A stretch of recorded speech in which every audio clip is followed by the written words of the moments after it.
1단원 식물의 생활. 식물의 생활을 정리해 볼까요? 오늘은 1단원 내용을 정리해 보도록 하겠습니다. 정리하기 전에 지난 시간에 배운 내용을 복습할게요. 지난 시간에는 우리 생활에서 식물의 특징을 어떻게 활용하는지 알아보았습니다.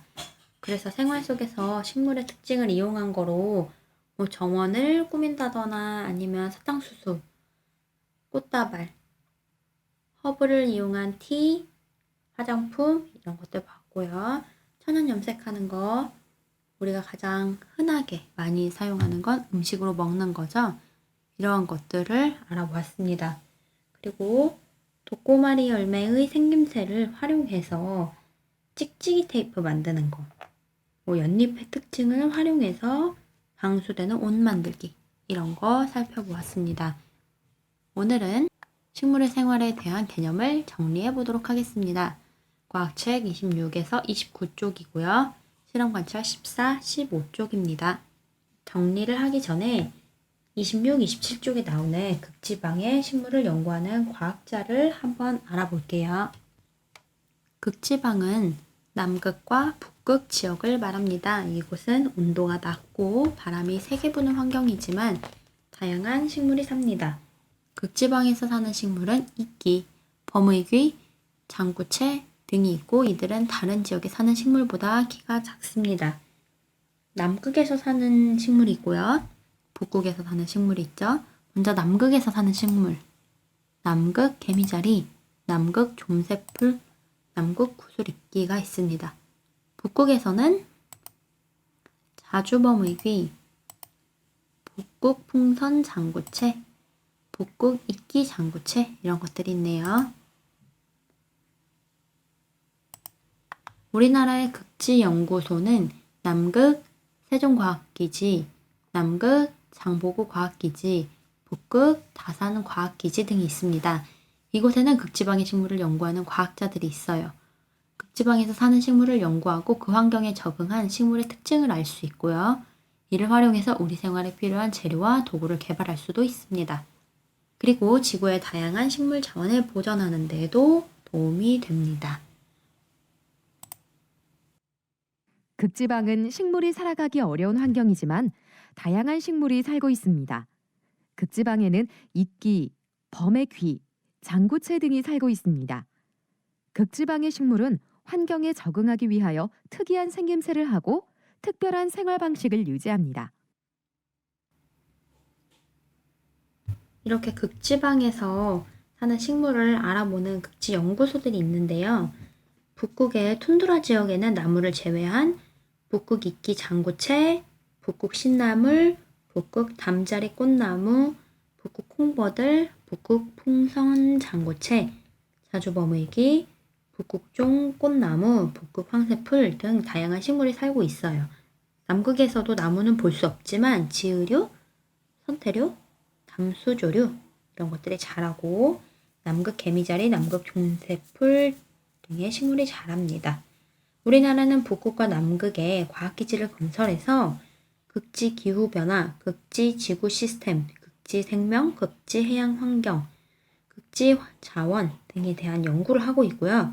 2008년부터 매년 다양한 연구 성과를 발표하고 있습니다. 특히 극지방에서 사는 생물을 이용하여 생물의 저온 적용 기작을 규명하고 극지 생물을 이용하여 신소재 개발하려고 기초 연구를 하고 있다고 합니다. 이렇게 다양한 곳에서 식물의 특징을 생활에 적용하기 위해서 노력하고 있습니다. 그럼 이제 본격적으로 우리 1단원 내용을 정리해 볼게요. 식물의 생활. 식물을 어떻게 분류할까요? 해서 잎의 전체적인 모양이 길쭉한지, 잎의 끝 모양이 뾰족한지, 잎의 가장자리가 톱니 모양인지 이런 것을 살펴보도록 할게요. 첫 번째, 길쭉하다. 길쭉길쭉이들 모아놓고 길쭉하지 않다. 길쭉하지 않은 잎들을 모을 수 있습니다. 끝 모양이 뾰족하다. 이 단풍나무도 뾰족하죠. 이런 은행잎 같은 건 뾰족하지 않아요. 또 톱니 모양인가? 톱니 모양 자세히 보아야 되죠. 이런 것들 그렇다, 그렇지 않다. 이렇게 잎의 전체적인 모양, 끝 모양, 가장자리 모양 등의 생김새에 따라서 분류할 수 있습니다. 또한 29쪽 봐주세요. 사는 곳에 따라 특징이 어떻게 다를까? 그래서 들이나 산, 강이나 연못, 사막으로 나눠서 볼 수 있는데 들이나 산은 대부분 땅에 뿌리 내리고 줄기와 잎이 잘 구분되고 풀은 대부분 한 살이 식물, 나무는 모두 여러 살이 식물입니다. 그래서 주변에서 자주 볼 수 있는 식물들이죠. 강이나 연못, 네 가지가 또 나눠져 있어요. 물속에 잠겨 사는 애, 물에 떠서 사는 애, 잎이 물에 떠 있는 거, 잎이 물 위로 높게 자라는 거. 네 가지로 나눠서 자라고요. 잠겨 있는 애는 줄기가 물의 흐름에 따라서 잘 휘죠. 그리고 물에 떠서 사는 애는 뿌리가 물에 떠서 살고 수염처럼 생긴 뿌리가 물 속으로 뻗어 있습니다. 그렇지만 땅 속에 뿌리가 있는 게 아니기 때문에 움직일 수 있어요. 잎이 물에 떠 있는 애들은 잎과 꽃이 물 위에 떠 있지만 뿌리는 물 속에 땅 속에 있고요. 잎이 물 위로 높게 자란 애는 잎이 물 위로 높게 자라고 뿌리는 물 속이나 물가의 땅에 있습니다. 사막은 선인장을 생각하면 됩니다. 굵은 줄기에 물을 저장하고요. 가시 모양의 잎, 이 동물로부터 선인장을 보호해요. 그래서 뾰족뾰족하기 때문에 동물이 와서 먹으려다가 못 먹게 되는 거죠. 이렇게 사는 곳에 따라서 생김새, 생활 방식이 다릅니다. 그리고 지난 시간에 우리가 알아본 식물의 특징을 활용한 예, 단풍나무 열매를 활용해서 날개가 하나인 선풍기, 연잎의 특징을 활용한 물이 스며들지 않는 옷, 이런 것들이 많이 있습니다. 이를 바탕으로 여러분들 실험 관찰을 한번 정리해 볼게요. 14쪽을 먼저 봐주세요. 식물의 생활, 잎의 생김새에 따라 식물을 분류하기, 잎의 전체적인 모양이 길쭉한가? 그렇다, 그렇지 않다. 그렇다는 건 이 두 가지 붙임딱지 붙여주시고요.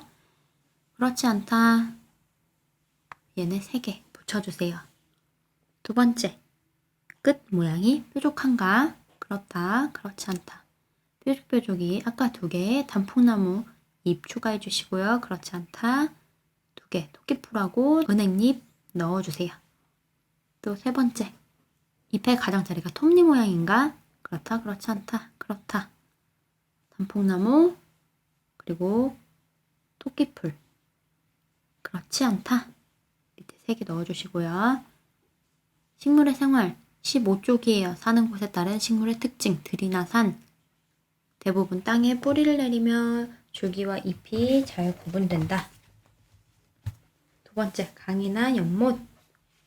강이나 연못이 4가지로 나눠져 있었어요. 첫 번째, 물속에 잠겨 사는 애는 줄기가 물의 흐름에 따라서 잘 휩니다. 물에 떠서 사는 애는 수염처럼 생긴 뿌리가 물속에 뻗어 있어요. 세 번째로, 잎이 물에 떠 있는 식물은 잎과 꽃이 물 위에 떠 있고 뿌리가 물속 땅에 있죠. 잎이 물 위로 높게 자라는 애는 뿌리가 물속이나 물가 땅에 있습니다. 그리고 3번째, 사막에 사는 식물. 선인장의 굵은 줄기에 물 저장합니다. 가시 모양의 잎이 동물로부터 보호해주죠. 그래서 결론이 뭐예요? 식물이 사는 곳에 따라서 생김새 또는 생활 방식이 다 다르다는 것을 우리가 알 수 있습니다. 생활에서 식물의 특징을 활용한 예 2가지가 나오네요. 첫 번째, 단풍나무 열매에서 날개가 하나인 선풍기 만든 거. 두 번째로는 연꽃잎에서 물이 스며들지 않는 옷 만든 거. 이런 것들을 볼 수 있습니다. 이 날개가 하나인 선풍기를 싱글 블레이드 팬 또는 시카모어 실링 팬이라고 부른다고 합니다. 기존에 이제 3-4개 달린 거보다 주변에 난류가 감소해서 소음이 적어요. 또 공기 흐름이 좋아서 에너지 효율이 높습니다. 그 까닭이 단풍나무 열매 모양의 날개가 느린 속도에서도 공기를 잘 순환시켜요. 그래서 납작한 날개를 가진 천장형 선풍기는 공기 순환을 위해서 얘보다 더 빨리 회전해야 되니까 에너지도 더 많이 먹겠죠. 그리고 주변에 난류가 증가해서 소음이 심해요. 그렇지만 얘는 하나임에도 불구하고 공기를 잘 순환시킵니다. 그래서 에너지 효율도 높고 소음도 적다고 합니다. 이렇게 우리가 생활에서 식물의 특징을 활용한 예까지 알아보았습니다. 다음 시간에는 이제 2단원 물의 상태 변화로 넘어가 보도록 하겠습니다. 뒤에 나오는 확인 문제 16, 17쪽 문제 풀어주세요. 수고하셨습니다.